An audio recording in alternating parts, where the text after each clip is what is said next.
why can't I stop drinking? I mean, I went and talked to therapists, I talked to all these people and finally mustered up enough courage to be able to quit drinking once and for all.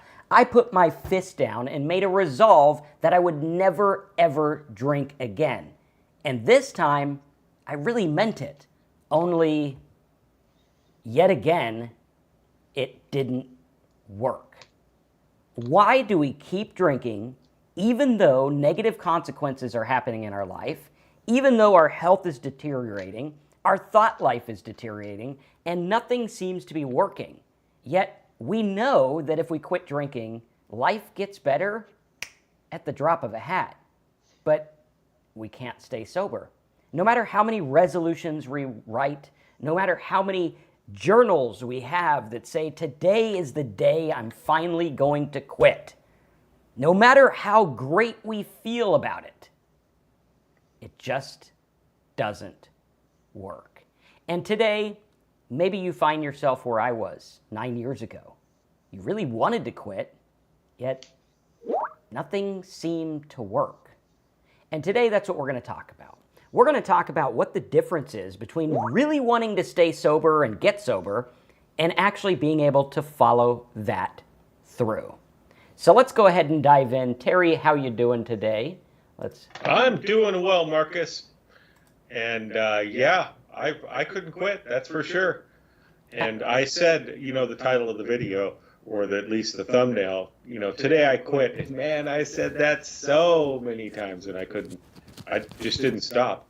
I don't know that I couldn't stop. Maybe I couldn't, maybe I could.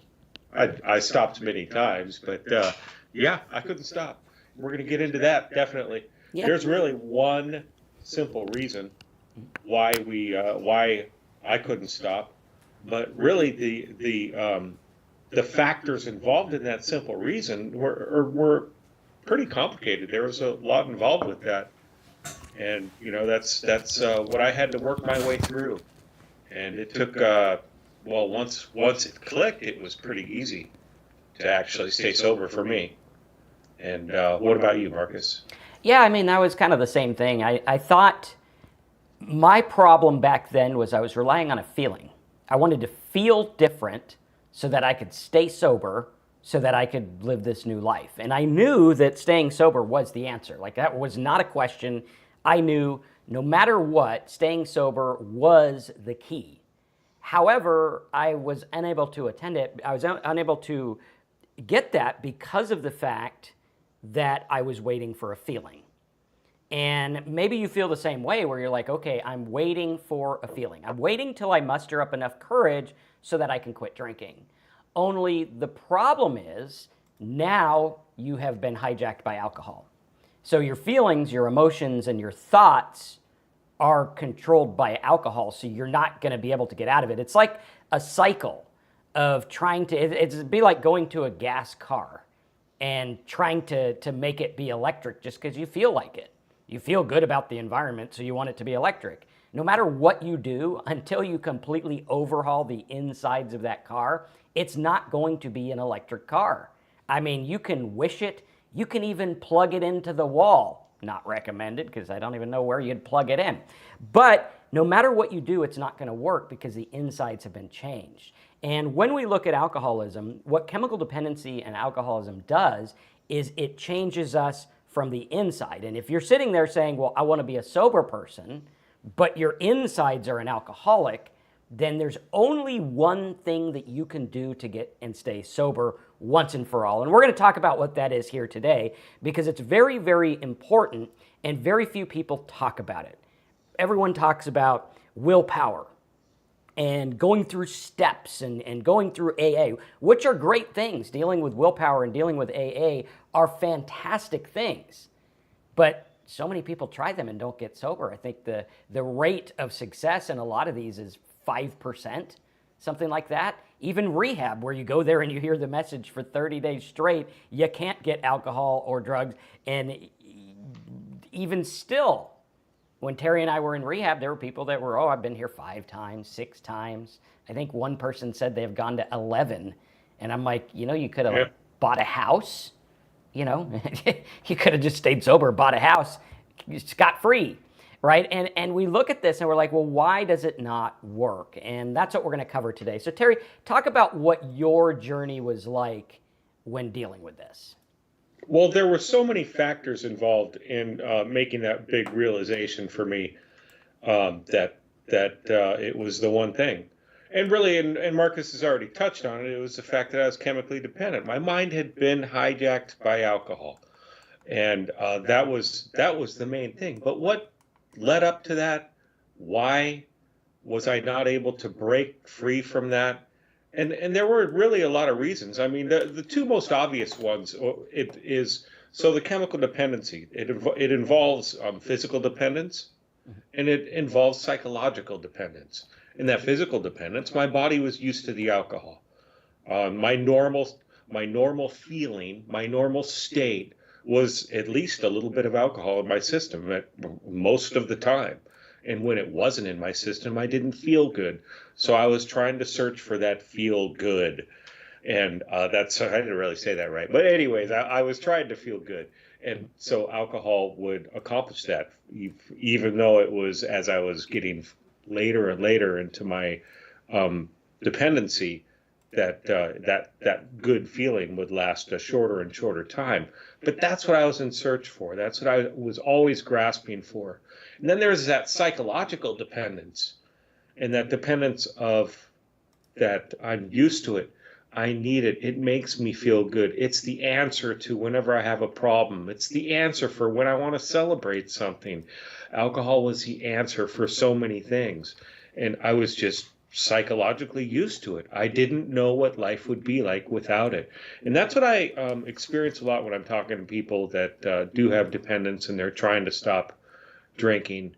And they echo many of the same things that I went through. And then on top of that, when we do finally are able to get some sober time, or maybe even if it's just we quit for a day or something, we have these cravings. And then maybe we have these triggers. Somebody frustrated us.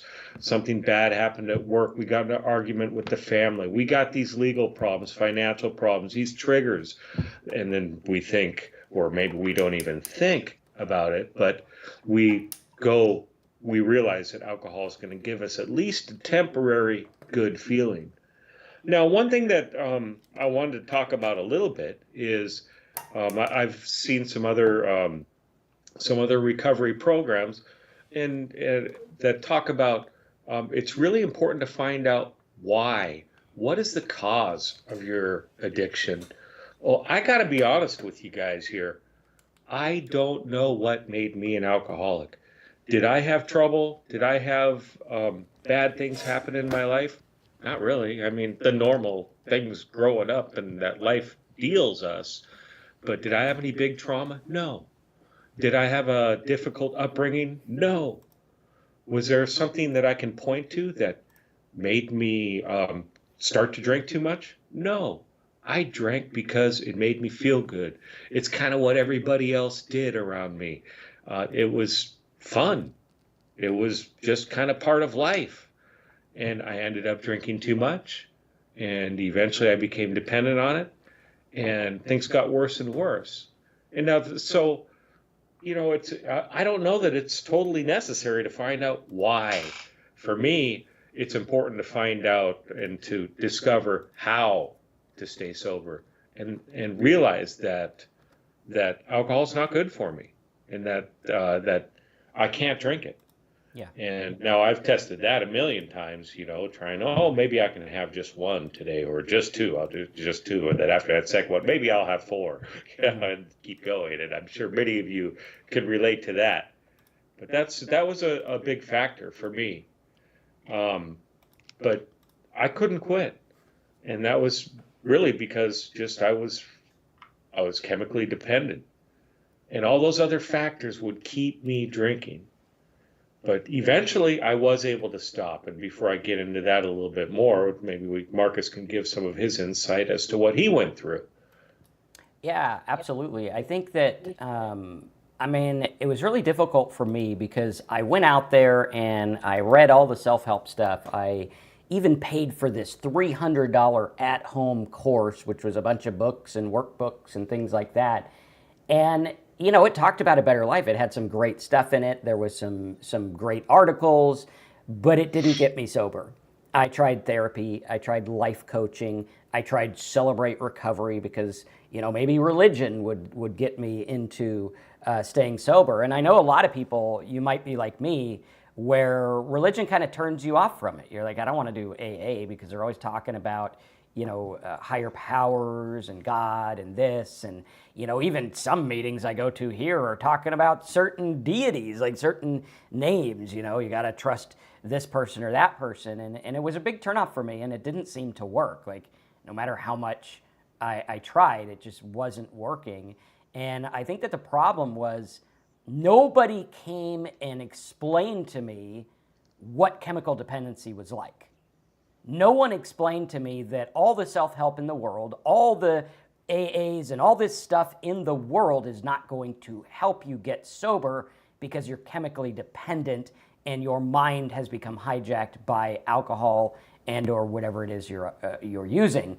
And it was interesting to me because all the self-help in America talks about psychology and the way your mind works and all this stuff, but they don't talk about what happens when you get into the hysteria of alcoholism and chemical dependency, because your mind operates differently. And if you try to get into that from the same place that got you alcoholic, you're not going to be able to get out of it. We talk about it all the time on this channel, where we talk about, the movie Back to the Future, where Doc is in the alternate 85.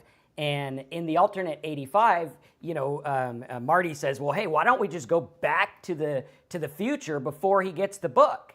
And he says, you can't do that, because if you traveled from the future in this alternate 1985, you're going to be in the alternate future. And the same thing happens. Us as alcoholics, we think that, when we go through this self-help, we're going to get better. But you're going through self-help from the alternate reality that is chemical dependency. And it's not going to work because your willpower has been depleted. You now feel like you need the drug to exist, and you feel like if you don't have it, you're out. And I'm like, wait a minute, how does this work? What then is the solution? And I think that back then I didn't know. And I would religiously read things and listen to things and try. And I would get 3 weeks together. I'd get 3 weeks sober, and, I was happy and everything seemed to work, but it just fizzled out. After 3 weeks, I would sit there and I'd be like, well, who ordered a drink? It wasn't me, even though I knew it came out of my mind. It was almost like I was on autopilot. I can't tell you how many times I went to the liquor store, and I wasn't even thinking. I didn't even want alcohol. I didn't even like the taste anymore. Like, everything tasted like metal towards the end. And yet there I was again, drinking this stuff that I hated. And Terry and I talk about it all the time. He was a big vodka guy. And to me, I don't know what people were thinking when they made vodka. I think it is the most detestable drink on planet Earth. I think it's a perfectly great way to ruin good alcohol. I was more of a whiskey person myself. And at the end, even though I detested this, it was what I went to. And I drank it. Why? Because I could hide it. It was cheap. It was easy. It was clear. But I did it anyway. Why? Because I was chemically dependent. Not because I enjoyed it. I was chemically dependent. And the solution is taking alcohol off the table at all costs. My life didn't change until I realized alcohol was 100% of the problem. Until I realized that, nothing changed. But then once I was like, well, okay, that's easy. I no longer drink alcohol. Did I want to? Hell yeah. Did I get tempted? Ooh, you betcha. But did I say, I am not going to drink? And there's a saying I learned in rehab that is, bring your ass and your mind will follow.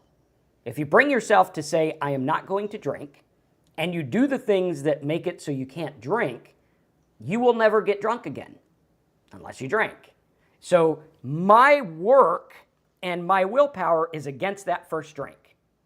Now, I don't know. There might be things in life that might come along and change that. But right now, I have worked hard on making it so that is the defense. And that's some of the stuff that we talk about in our course over at talksober.com is how to deal with the mental stuff. Because after a couple of days, I think, I'm not a doctor, but it's like 7 days maximum, that the alcohol is actually in your system. Once it's gone, it's gone. So 7 days, obviously go to a doctor and detox because it's very dangerous. But after 7 days, it's gone. Now you're dealing with the mental stuff. And that's what we talk about here on Talk Sober and in the course we have at Talk Sober is how to deal with that mental stuff, because that is the battle. Like when I was going through those 3 weeks, I wasn't battling the chemical. I was battling what it did to my mind. Now, if I drank, it'd start that chemical battle all up again. And that's why I was locked in the grips of addiction, because I wasn't sober enough for my mind to say, this is working. And even if it wasn't working, if I was sober and I had a bad day, I had to say, no, I'm not going to drink no matter what, because I know that will kick up chemical dependency. And I'll tell you, 9 years sober today, what keeps me sober today is I know that one drink could possibly get me back into chemical dependency, and I don't want that. So I work on my mind sober, can't work on it in drunkenness, right? It's not going to work. Even though you have grand ideas, when you read your notepad, when you get sober, you're like, wait a minute, that was stupid. That wasn't a good idea at all. I remember one time I was drinking and I had this idea that, talking to people is what caused my problems. So I was just going to stop talking for a month. That lasted about a half hour. And I remember getting sober and I was like, wait a minute, that wasn't a good idea. The good idea was quit drinking. And that was the key. Yeah, totally. That's it. Taking it off the table. And I really appreciate all your comments, everybody. A lot of good stuff out there. And Mr. Wiz, it's good to see you again. And just what Marcus was talking about is something that might help, I guess. It seems to me like alcohol is still on the table a little bit for you. You're trying to stop, but it's still an option out there in the future. I don't know. That's kind of how it seems that you're kind of talking on the comments to me. So for me, I had to take it completely off the table. I did not notice that the Oktoberfest beers are in the beer aisle because I don't really look at them. I do have to tell you, though, in my early sobriety, yeah, I saw that vodka that I used to purchase because it was, well, in California, they can put hard liquor anywhere in the store, and it was right across from the bread. So did I notice it? Absolutely, I noticed it. Yes, I did, but it was not on the table. It was not an option. There was no alcohol in my house, and that's what I had to do in the beginning. In the beginning of sobriety, it's for me at least, it was really important that I took away as many options as possible. It's next to impossible to get rid of any triggers and temptations out there because, like in California, it's everywhere in the store. Here in Washington State, they have a particular place for the hard liquor and the wine, but they do have the beer coolers and all that. But I don't notice them anymore. I don't look at them. They're not part of what I do. I don't go hang out in bars, things like that. And that's what's helped me a lot. So really, you can do this, but it just really has to come off of the table and not an option anymore. That's what I had to do. Because just like Marcus said, for me, I know that one drink could trigger my dependency again, my chemical dependency. And if I look at my past, I've proven that to myself. And I have to remember that. My mind wants to forget that I could not handle just one, but I have to remember that, and I have to realize that's the case. If I have one, I'm going to be back on that wagon or off the wagon, on the wagon. I forgot which is which, but I'll be drinking again. Yeah. Yeah, absolutely. So. And for those that are tuning in, if you do want to learn the stuff that got us sober mentally once we battled the detox and chemical part of it, which obviously always, if you're detoxing, always go to a doctor, make sure everything's okay, because it can be very bad. But once you're done with that, or even while you're going through that, we have a program over at talksober.com. You can go over to talksober.com, right like this. You can see all the good stuff that we have for you. We have some free resources. We have a link to the live show if you want to make sure that you get us every week.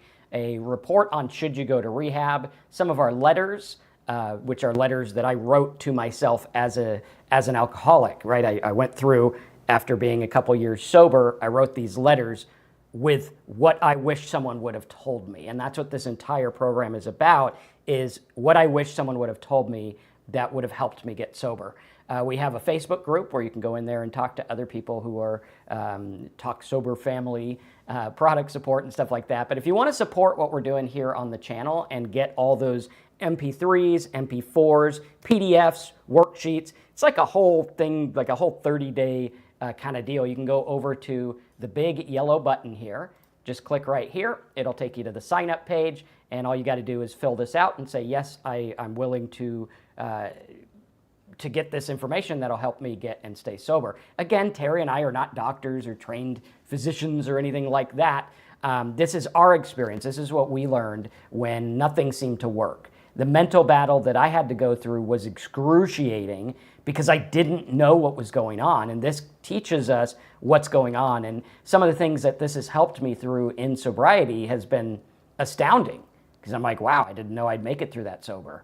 I didn't know I had the tools. And what this is going to do is it's going to give you the tools. And the tools will give you options, and what you do with them can help you stay sober. So you could go there, sign up, just put your name, email, all the info there. And then we actually have a special right now where if you sign up and help us out with what we're doing on the channel, Terry will do a private one-on-one call with you. I will try to be there if I can, but Terry will be there to talk to you about your sobriety journey and kind of help you with some of the things that he's gone through and listen to your story and everything like that.